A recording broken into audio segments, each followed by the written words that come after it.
estaban gritando bajo con la régimen. Entonces los estudiantes, y esta es la lección de Luxemburg, ellos apoyaron la demanda, no trató de controlar que nosotros tenemos nuestra línea, tenemos que mantener eso, no. Siguieron la masa y ellos apoyaron esta demanda y el movimiento creció. Y este es parte del mensaje de Luxemburg. The counterexample, which is, I mean,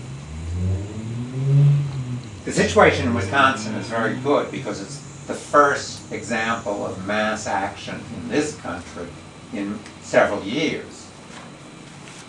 But the problem is that the leadership of the union has been trying to hold the movement back.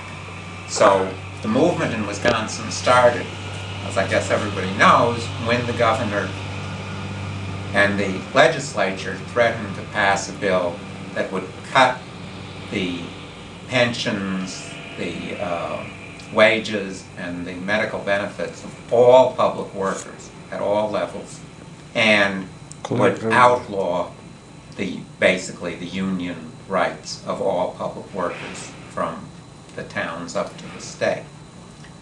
So initially with a student demonstration and then joined by union members and by other workers, organized and unorganized, they began an occupation of the State House, which is now still continuing.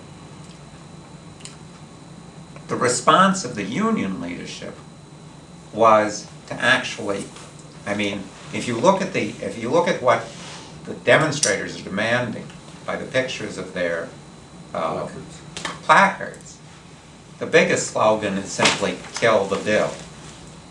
Right? That whole budget bill has to stop. So they're against the cuts, they're against, obviously, the attacks on the unions. But what the unions have done is to try and diminish the demands by saying, we will agree, we will make a formal offer to the governor to agree to accept the economic cuts, which are very big, between 6 and 10% of total wages, if you agree not to attack the unions, not to attack the bargaining rights of the unions. So the unions are actually limiting the struggle. So I think those two examples are a good example of what activists should and should not do. It's as our job as activists to try and put forward demands and slogans that will bring in the broadest layers and which will continuously escalate the struggle. Because the reason these mass strikes tend to win is because they frighten the ruling class. They frighten the ruling class in two ways.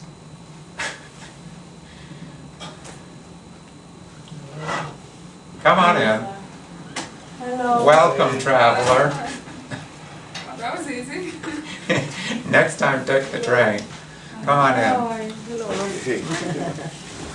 Hello.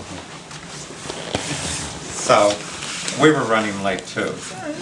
And Maria was running late. I was running late. So, just to bring you up to date, I was talking about previous examples in history of this mass strike process. And two I've already covered are the 1905 mass strikes in Russia, which were the first mass strikes, starting actually back in 1896. And then the mass strikes that occurred in this country in 1934 during the Depression. So then we've broken for general discussion, and then I'm going to go back to lecturing.